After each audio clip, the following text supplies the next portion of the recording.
is Erin McCutcheon, and I will be presenting a few things about Uganda, including its political setup, whether it's a low or high context culture, its uncertainty avoidance, whether it's an individualistic or collectivist culture, and then some business-related customs.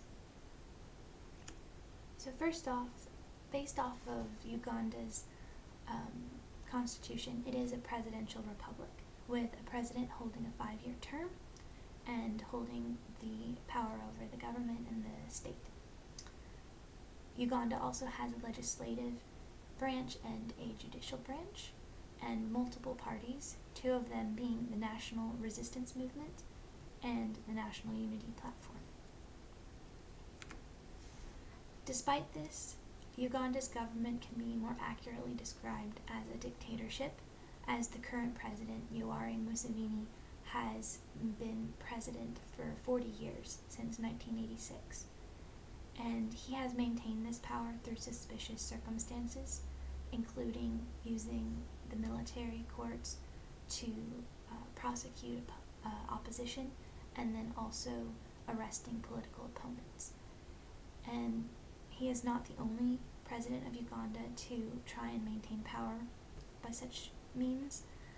It's actually quite common since Uganda gained its independence from Britain in 1962.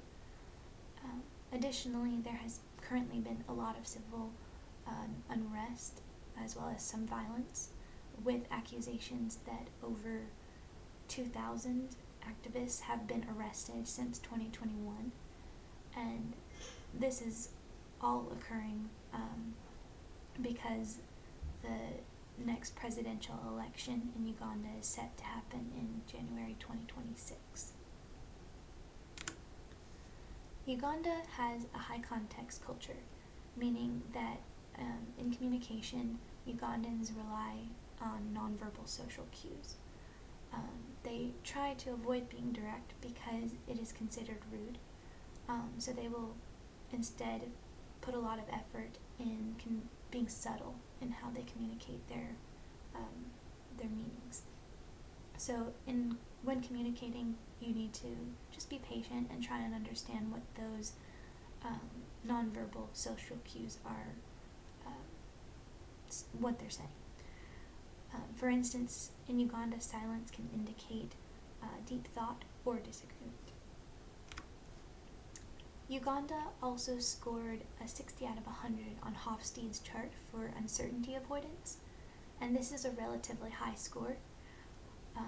But if you think about Uganda's current and historical political situation, it makes sense, because they have faced a lot of political uncertainty since they gained their independence from Britain, with several coups occurring and then a lot of violence surrounding changes in power.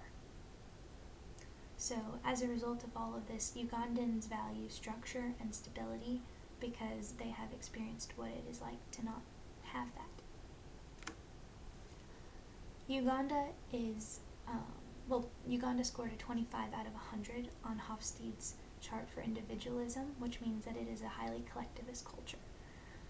This is shown well through the fact that they have a traditional African familial system, which means that their families are made up of not only blood relatives, but also people associated through tribes.